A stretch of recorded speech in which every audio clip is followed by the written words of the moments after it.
गुरुकुल नहीं जा पा रहे हैं तो गुरुकुल को घर ले आइए। और ऐसे बहुत सारे मॉडल हैं हमारे पास जहां मैंने देखा कि माता पिता ने घर पे ही बच्चों के लिए ऐसा वातावरण पैदा कर दिया।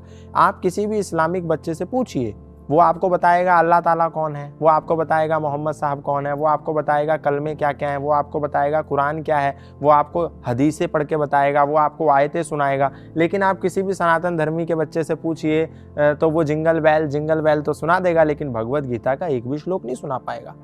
अब आप कह रही हैं कि बच्चे क्या जानने चाहिए? पहले तो माएँ जाने, माता निर्माता भवती। माता अच्छी होगी, माता जानती होगी, तभी तो वो बच्चों को पढ़ाएगी। माता यदि टिकटॉक पर वीडियो बना करके डांस करेगी तो बच्चों से हम ये अपेक्षा नहीं कर सकते कि वो हनुमान चालीसा आपको पढ़ करके सुना देंगे, है ना।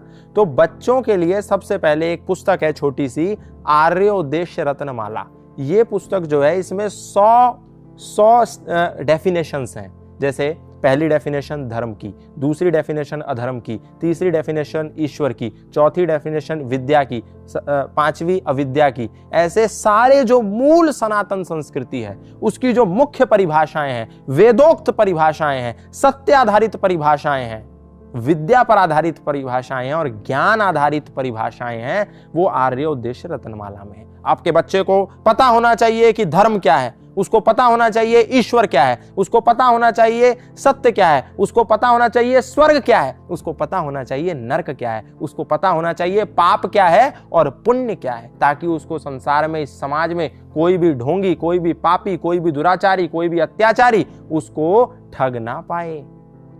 तो ये जो आर्योद्देश्य रत्नमाला, ये उसको पता होना चाहिए। दूसरी बात, उसको भगवान श्री राम का बेसिक कैरेक्टर पता होना चाहिए, उसको भगवान श्री कृष्ण का बेसिक कैरेक्टर पता होना चाहिए, उसको वीर हनुमान का बेसिक कैरेक्टर पता होना चाहिए। ये नहीं जय हनुमान ज्ञान गुण सागर, जय कपीस तिहु लोक उजागर, ठीक है मैं पेपर में पास हो जाऊं बस, दैट्स इट।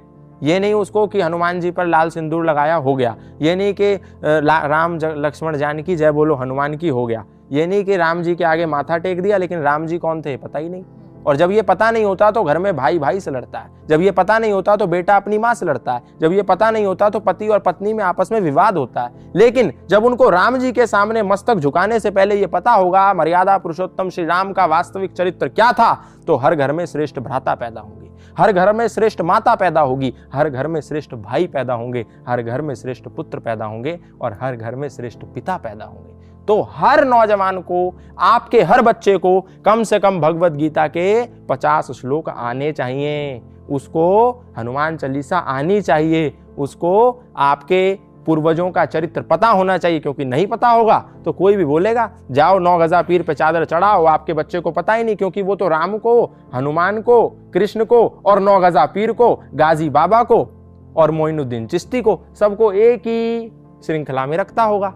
तो यदि उसको राम का कैरेक्टर पता होगा तो उसको मालूम चलेगा राम इधर है और मोइनुद्दीन चिश्ती उस श्रृंखला में है ही नहीं, कौन पापी है और कौन पुण्य आत्मा है वो जानता होगा।